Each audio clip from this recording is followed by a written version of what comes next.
أعوذ بالله من الشيطان الرجيم. بسم الله الرحمن الرحيم. يا بني إسرائيل اذكروا نعمتي التي أنعمت عليكم وأوفوا بعهدي أوف بعهدكم وإياي فارهبون. وآمنوا بما أنزلت مصدقا لما معكم ولا تكونوا أول كافر به ولا تشتروا بآياتي ثمنا قليلا وإياي فاتقون.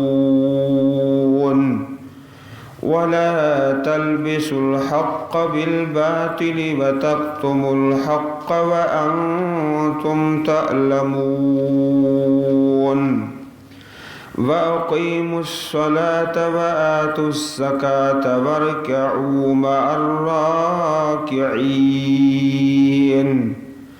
أتأمرون الناس بالبر وتنسون أنفسكم وأنتم تتلون الكتاب أفلا تعقلون. واستعينوا بالصبر والصلاة وإنها لكبيرة إلا على الخاشعين الذين يظنون أنهم ملاقو ربهم وأنهم إليه راجعون.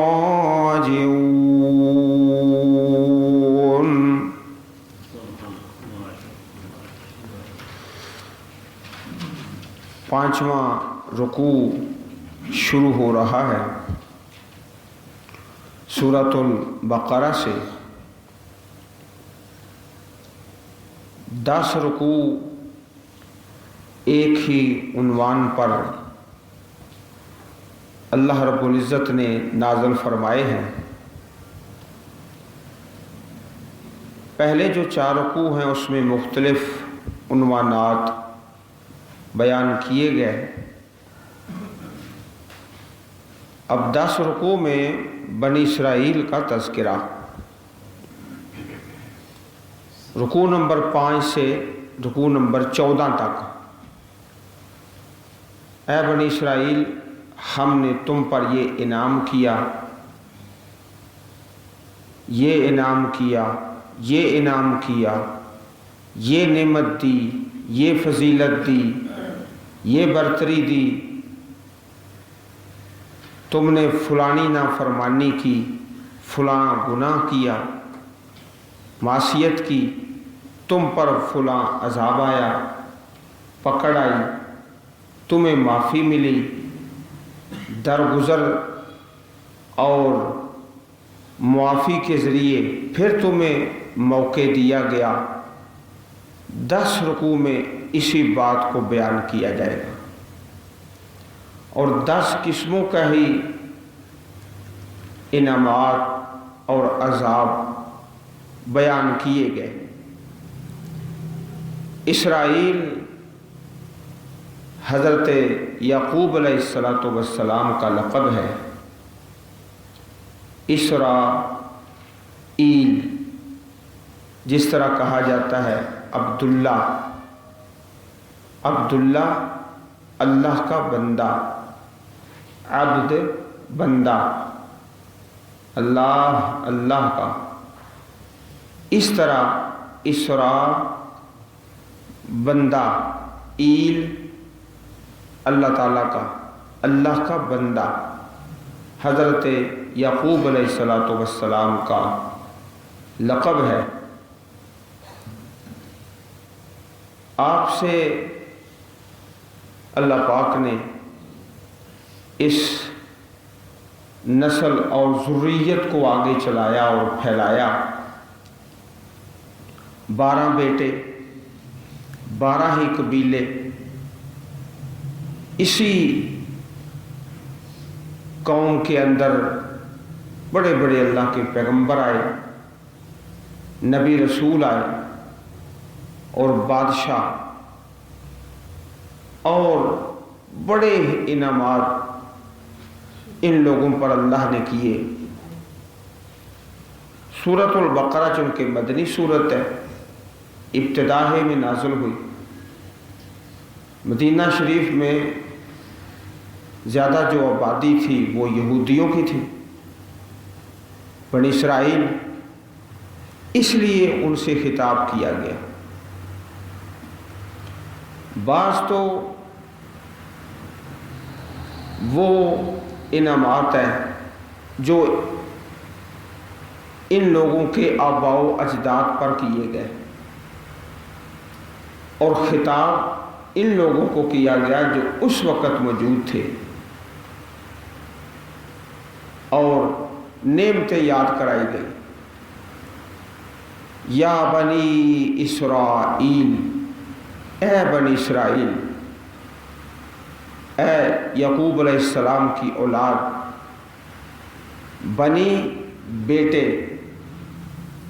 بنینا، بنینا تھا تو نون جو ہے وہ آخر سے اضافت کی وجہ سے ساکت ہو گیا۔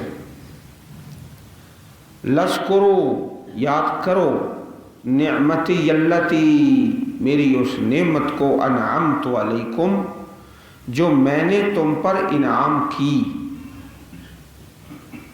اس نعمت کو یاد کرو۔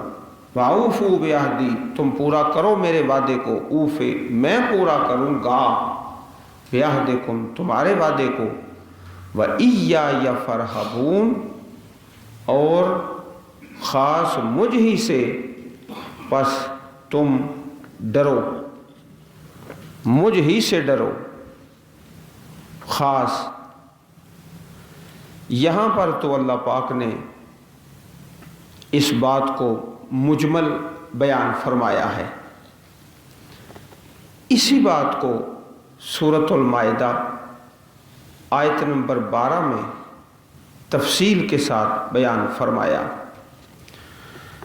وَلَقَدْ أَخَذَ اللَّهُ مِيثَاقَ بَنِي إِسْرَائِيلَ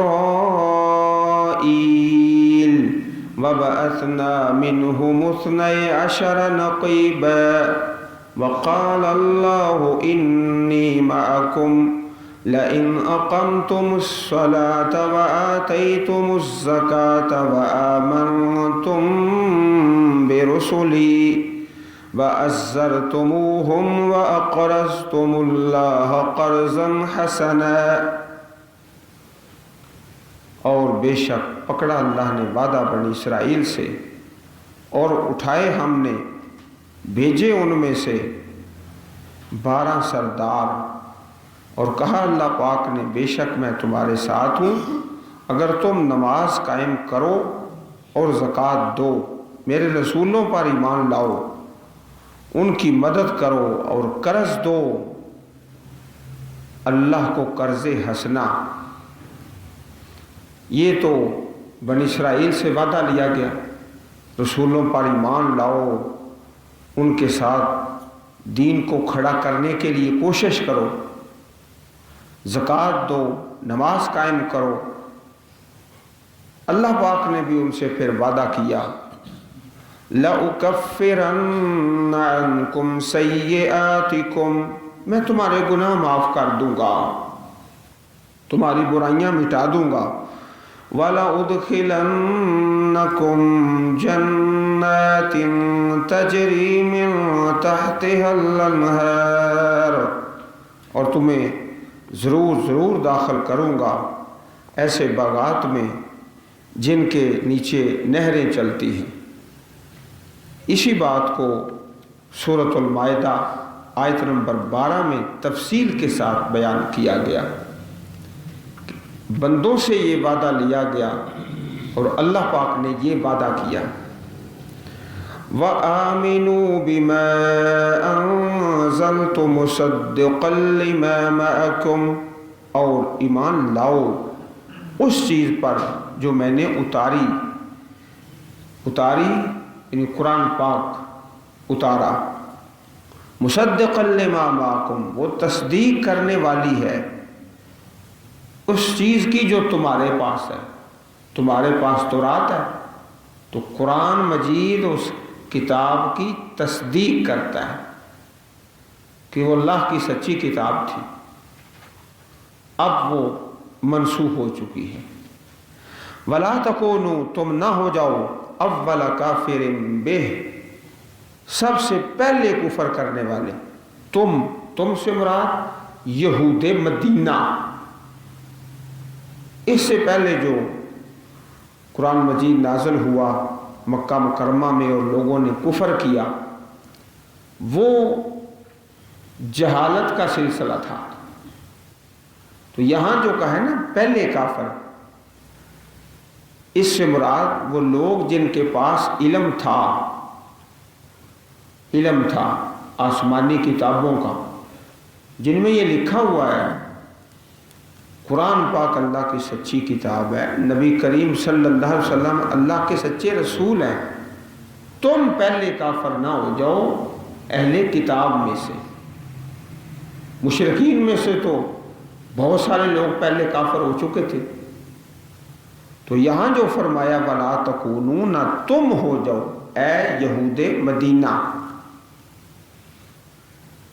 اہل کتاب، وَلَا تَشْتَرُوا، اور نہ تم خریدو میری آیتوں کے بدلے ثَمَنًا قَلِيلًا، تھوڑی قیمت، وَإِيَّايَ فَاتَّقُونَ، اور خاص مجھ ہی سے پس تم ڈرو۔ تھوڑی قیمت خریدنے اور تھوڑی قیمت سے کیا مراد ہے، اس کو بھی سمجھنے کی ضرورت ہے۔ کچھ لوگ ایسی آیات کریمات کی غلط تعویل کر لیتے ہیں، لو جی تعلیم کتاب پر اجرت لینا حرام ہے، کیونکہ اللہ پاک نے فرمایا میری آیتوں کے بدلے تھوڑی قیمت مت لو۔ تعلیم کتاب پر اجرت لینا ناجائز ہے۔ اصل بات اللہ پاک نے تفصیل کے ساتھ دوسرے مقام پر بیان فرمائی ہے، ان الذین یکتمون ما انزل اللہ من الکتاب ویشترون بہ ثمنا قلیلا، بے شک وہ لوگ جو چھپاتے ہیں جو اللہ نے اتارا کتاب سے اور خریدتے ہیں اس کے ساتھ قیمت تھوڑی۔ یہ چھپانا مراد ہے، غلط فتوے دینا، حق کو چھپا لینا، یہ مراد ہے۔ تعلیم کتاب پر اجرت لینا اس میں مراد نہیں۔ یہ سورۃ البقرہ آیت نمبر 174 کہ یہ جو فرمایا نا نہ خریدو، یہ چھپا کے غلط تفسیر اور تعویل کر کے ایسا ہرگز مت کرو۔ یہی وہ لوگ ہیں نہیں کھاتے اپنے پیٹوں میں مگر آگ، نہ ان سے اللہ تعالیٰ کلام کرے گا قیامت کے دن، نہ ان کو پاک کرے گا اور ان کے لیے دردناک عذاب ہے۔ یہی لوگ ہیں جنہوں نے خریدا گمراہی کو ہدایت کے بدلے اور عذاب کو بخشش کے بدلے، کس طرح وہ صبر کریں گے آگ پر۔ تو خریدنے سے مراد چھپانا اللہ کی آیتوں کو۔ تعلیم کتاب پر جو اجرت ہے اس کا یہاں مسئلہ نہیں ہے۔ اسی طرح سورۃ آل عمران میں آیت نمبر 187، وَإِذْ أَخَذَ اللَّهُ مِيثَاقَ الَّذِينَ أُوتُوا الْكِتَابَ، جب اللہ پاک نے وعدہ لیا ان لوگوں سے جو کتاب دیے گئے، لَتُبَيِّنُنَّهُ لِلنَّاسِ، تم ضرور اس کو بیان کرو لوگوں کے لیے، وَلَا تَكْتُمُونَهُ، اس کو چھپاؤ مت. چھپانا، چھپا کے حق کو اور دنیا کا سامان. اور عزیز بھائیوں، دنیا ساری کی ساری آخرت کے بدلے میں قلیل ہے. ساری دنیا بھی مل جائے اور انسان کی آخرت ہی خراب ہو جائے تو یہ قلیل ہے، تھوڑا. تو یہ جو فرمایا وَلَا تَشْتَرُوا بِآيَاتِي ثَمَنًا قَلِيلًا، تھوڑی قیمت مت خریدو. یہ تشترو تم یہود مدینہ جو چھپا رہے تھے، وَإِيَّايَ فَاتَّقُونَ، اور خاص مجھ ہی سے تم ڈرو. صحیح البخاری شریف میں حدیث ہے، حدیث نمبر 5737، ان احق ما اخذتم علیہ اجرا کتاب اللہ، سب سے زیادہ حق جس پر تم اجرت حاصل کرتے ہو وہ اللہ کی کتاب ہے. یہ پاکیزہ کمائی ہے. تو جن لوگوں نے یہ کہا کہ تعلیم کتاب پر اجرت ناجائز ہے، اصل ان کا مقصد کچھ اور ہے کہ مساجد کو اور مدارس کو بے آباد کر دیا جائے. مساجد کو اور مدارس کو بے آباد کر دیا جائے. نبی اکرم صلی اللہ علیہ وسلم نے ایک صحابی کے نکاح کے موقع پر فرمایا، حق مہر کا مسئلہ آیا تو اس کے پاس کوئی سامان ہی نہیں تھا حق مہر دینے کے لیے. تو سوال کیا کہ کوئی صورتیں یاد ہیں؟ کہا ہاں. تو فرمایا ان صورتوں کی تعلیم دے دو، وہی تمہارا حق مہر بن جائے گا، وہی تمہارا حق مہر بن جائے گا. سو بھائیوں، اس آیت کو اچھی طرح سمجھ لینا چاہیے کہ کس سیاق میں، کس ضمن میں اور کس تفصیل کے ساتھ بیان ہوئی ہے. وَلَا تَلْبِسُوا الْحَقَّ بِالْبَاطِلِ، آگے پھر اسی بات کی تفصیل ہو گئی. نہ تم خلط ملط کرو، تلبسو خلط ملط، ملاؤ حق کو باطل کے ساتھ. وَتَقْتُمُوا الْحَقَّ، اور نہ تم چھپاؤ، پیچھے لا ہے، نہ تم چھپاؤ حق کو. وَأَنْتُمْ تَعْلَمُونَ، حالانکہ تم جانتے ہو. وَأَقِيمُوا الصَّلَاةَ وَآتُوا الزَّكَاةَ وَارْكَعُوا مَعَ الرَّاكِعِينَ، نماز قائم کرو، زکوٰۃ دو اور رکوع کرو رکوع کرنے والوں کے ساتھ. صحیح البخاری اور صحیح مسلم شریف میں حدیث ہے، نبی کریم صلی اللہ علیہ وسلم نے ارشاد فرمایا، اس ذات کی قسم جس کے ہاتھ میں میری جان ہے، میں نے ارادہ کیا کہ ایندھن کا حکم دوں، وہ اکٹھا کیا جائے، پھر نماز کا حکم دوں، اس کے لیے اذان کہی جائے، پھر کسی آدمی کو حکم دوں کہ وہ لوگوں کو امامت کروائے، پھر ان آدمیوں کی طرف جاؤں جو نماز میں حاضر نہیں ہوتے اور ان سمیت ان کے گھروں کو جلا دوں. یہ صحیح البخاری اور صحیح مسلم شریف میں حدیث ہے. اسی طرح سنن ابن ماجہ میں حدیث نمبر 793، سنن ابن ماجہ اور صحیح ابن حبان اور مستدرک اور بہت سی کتابوں میں حدیث ہے جس کو شیخ ناصر الدین البانی رحمہ اللہ نے صحیح قرار دیا. نبی اکرم صلی اللہ علیہ وسلم نے فرمایا، جو شخص اذان سنے اور سن کر نماز کے لیے مسجد میں نہ آئے تو اس کی نماز نہیں مگر کسی عذر سے. عذر ہے، کوئی بیماری ہے، کوئی دشمن کا ڈر ہے، کوئی عذر ہے تو یہ ایک الگ بات ہے. ورنہ یہی حکم ہے وَارْكَعُوا مَعَ الرَّاكِعِينَ، تم رکوع کرو رکوع کرنے والوں کے ساتھ. أَتَأْمُرُونَ النَّاسَ بِالْبِرِّ، کیا تو حکم دیتے ہو لوگوں کو نیکی کا. وَتَنْسَوْنَ أَنفُسَكُمْ، اور بھول جاتے ہو اپنی جانوں کو. وَأَنْتُمْ تَتْلُونَ الْكِتَابَ، حالانکہ تم کتاب پڑھتے ہو. أَفَلَا تَعْقِلُونَ، کیا تم عقل نہیں رکھتے. تو اس آیت میں